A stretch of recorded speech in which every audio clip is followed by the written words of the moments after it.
பாஜகவுடைய பொருளாளர் எஸ்.ஆர். சேகர் இணைந்திருக்கிறார் தொலைபேசி வழியாக. சார் வணக்கம். இல கணேசன் குறித்த உங்களுடைய நினைவஞ்சலி. சார், இல கணேசன் அவர்கள் அரசியல் கட்சி தமிழ்நாட்டில் பாஜக வேரூன்றுவதற்கு பல பேர் காரணமாக இருந்திருக்கிறார்கள். அவர்கள வெகு சிலர் தான் வெளியே தெரிஞ்சிருக்கிறாங்க. அதுல மிக முதன்மையானவர் என்னுடைய ஞாபகம் தெரிந்து மறைந்த திரு ஜனா கிருஷ்ணமூர்த்தி அவர்கள். 1991க்கு முன்னால் வரை பாரதிய ஜனதா கட்சியினுடைய தமிழ்நாட்டினுடைய வளர்ச்சிக்கு மிகப்பெரிய பங்களித்திருக்கிறார்கள். அதற்கு பின்னால 91க்கு பின்னால கம்யூனிஸ்ட் கட்சி மாதிரி 5 பேர் 10 பேர் மட்டுமே அங்கங்க கொடி பிடிச்சு போராட்டம் நடத்திட்டு இருந்த ஒரு கட்சியை கிளைகள் தோறும் மாவட்டம் தோறும் மண்டல் தோறும் பரப்பிய ஒரு பெருமை இல கணேசனுக்கு. மண்ணோடு ஐக்கியமானவர், மனிதனோடு ஐக்கியமானவர். அரசியல் நாடி துடிப்பை கழகங்களுக்கு பின்னால தேசிய அளவில் இருக்கக்கூடிய எண்ணங்களை கண்டுபிடித்தவர் இல கணேசன் அவர்கள். எப்படி கழகங்கள் பேச்சால் வளர்ந்தது, அந்த பேச்சுக்கள் அதனுடைய தரம் வேற. ஆனால் தேசிய தரத்தோட தமிழனுடைய தரத்தோட அதை கீழே எடுத்து சென்ற பெருமை இல கணேசனுக்கு உண்டு.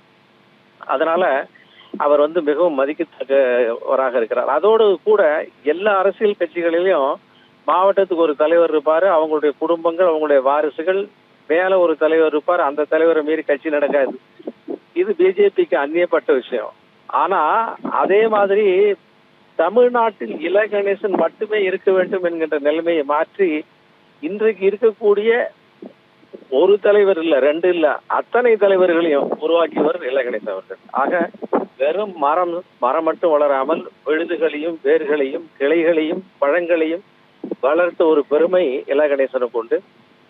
எழுத்தாற்றல் மிக்கவர், பேச்சாற்றல் மிக்கவர், நளினமாக ஒரு சட்டையர், ஒரு நகைச்சுவையாக எதிரி அட்டாக் பண்ணக்கூடியவர். எல்லா கட்சிகளிலும் நண்பர் உண்டு அவருக்கு.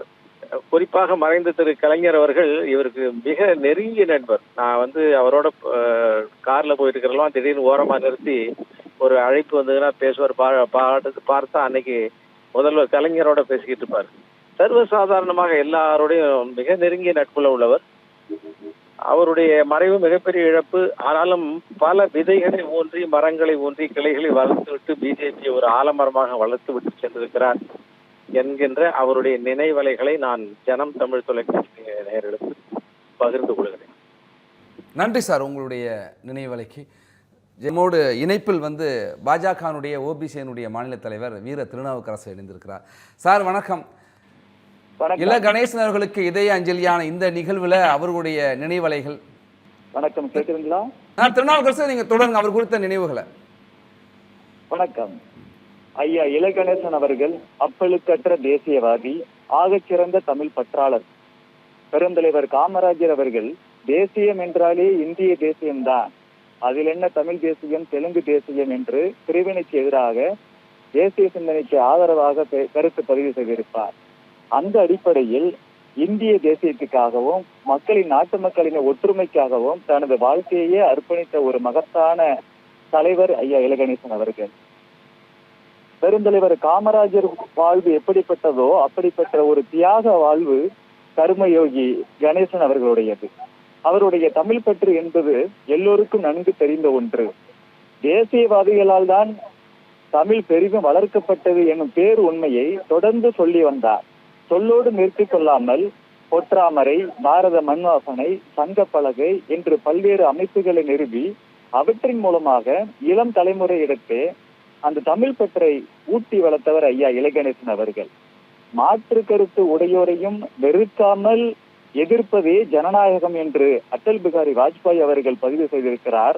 அந்த அடிப்படையில் தமிழகத்தில் இருக்கக்கூடிய மாற்று சிந்தனை கொண்ட எல்லா அரசியல் கட்சி தலைவர்களிடமும் ஒரு நல்ல உறவை மேற்கொண்டிருந்தவர் ஐயா இல கணேசன் அவர்கள். அது திமுகவை சேர்ந்த கருணாநிதி அவர்களாக இருந்தாலும் சரி, அதிமுகவை சேர்ந்த அம்மையார் ஜெயலலிதாவாக இருந்தாலும் சரி, எல்லா தலைவர்களிடத்தும் ஒரு நல்ல உறவை பேணி வந்தவர் ஐயா இல கணேசன் அவர்கள். அதனால தான் இன்னைக்கு தமிழகத்துல பாரதிய ஜனதா கட்சியை சார்ந்தவர்கள் மட்டுமல்லாமல் தமிழகத்தில் உள்ள அத்தனை அரசியல் கட்சியினரும் கூட அவருக்கு தங்களது இதயபூர்வமான அஞ்சலிகளை செலுத்தி வந்திருக்கிறார்கள். ஐயா இலகணேசன் அவர்கள் இளம் தலைமுறையிடத்தே அதிக பற்றும் பாசமும் கொண்டவர். மாணவர்களிடத்தையே தமிழ் பற்றையும் தேசிய சிந்தனையும் மென்மேலும் வளர்த்தெடுக்க வேண்டும் என்பதில் உன்னிப்பாக இருந்து வந்தவர். அவருடைய வாழ்க்கை என்பது ஒவ்வொரு இளைஞருக்கும் எதிர்கால சந்ததியினருக்கும் ஒரு பாடமாக அமைந்திருக்கிறது. குறிப்பாக தனிப்பட்ட வகையில் எனக்கு இது ஒரு மிகப்பெரிய இழப்பாகும். என்னை போன்ற எத்தனையோ இளைஞர்களை அரசியலுக்கு கொண்டு வந்ததும் சரி, தேசிய சிந்தனையிலும் தமிழ் சிந்தனையிலும் அது அந்த அளவுக்கு ஒரு ஊற வைத்தவர் ஐயா இலகணேசன் அவர்கள். அவரை குறித்து பேசுவதற்கு எங்களுக்கு இந்த நேரத்தில் வார்த்தை வரவில்லை என்று தான் சொல்ல வேண்டும். அவருக்கு நாங்கள் செலுத்தக்கூடிய நன்றிக்கடன் என்பது அவர் காட்டிய வழியில், தேசிய வழியில், தமிழ் வழியில் பயணித்ததே என்பதை இந்த நேரத்தில் பதிவு செய்ய கடமைப்பட்டிருக்கிறேன். 16 வயசுல அவர் அரசியல் ஆசை, அவருக்கு அந்த மாதிரி அரசியல் சார்ந்து தேசம் சார்ந்து அவருக்கு எண்ணம் 16 வயசுல அரசு பணியில சேர்ந்தாலும் கூட ஒரு 9 ஆண்டுகள் மட்டுமே அவர் அரசு பணியில இருந்துட்டு அவருடைய 25வது வயதுல நாட்டுக்காக அவரோட பதவியை அரசாங்க இருந்த பணியை துறந்து விட்டு அவருடைய சான்றிதழ்கள் எல்லாத்தையும் கிழிச்சு போட்டு கொளுத்தி விட்டு தேசத்திற்காக தன்னை முழுமையாக ஒப்படைத்துக் கொண்டார். எல்லோருக்கும் தெரியும், அவர் திருமணம் கூட செய்து கொள்ளவில்லை. அவர் திண்டுக்கல்ல சங்க பிரச்சாரக்கா முழு நேர ஊழியரா வேலை பார்க்கும் பொழுது தங்கறதுக்கு இடம் இருக்காது. யாராவது ஒரு வீட்டோட திண்ணையில படுத்துப்பாராம். அப்படி ஒரு நாள் ஒரு வீட்டோட திண்ணையில படுத்திருக்காங்க. காலையில அந்த வீட்டுக்காரம்ப எழுச்சி பார்த்து யாரோ ஒரு வெட்டி பைய தண்ணியில படுத்திருக்கான்னு நினைச்சுக்கிட்டு அவனை எழுப்பி சொல்லணுங்கிறதுக்காக தண்ணியை மொண்டு ஊத்திட்டாங்களாம். அவர் ரொம்ப ரொம்ப ரொம்ப நிதானம் உடையவர், சமயோஜித புத்தி கொண்டவர். தண்ணியை தான் மேல ஊத்துனதை பார்த்துட்டு அவர் எந்திரிச்சு, ரொம்ப நன்றிங்கம்மா, தண்ணி ஊத்துட்டீங்க, அப்படியே சோப்பு கொடுத்துட்டீங்கன்னா குளிச்சு நான் பாட்டுக்கு போயிடு அப்படின்னு சொல்லியிருக்கிறாங்க.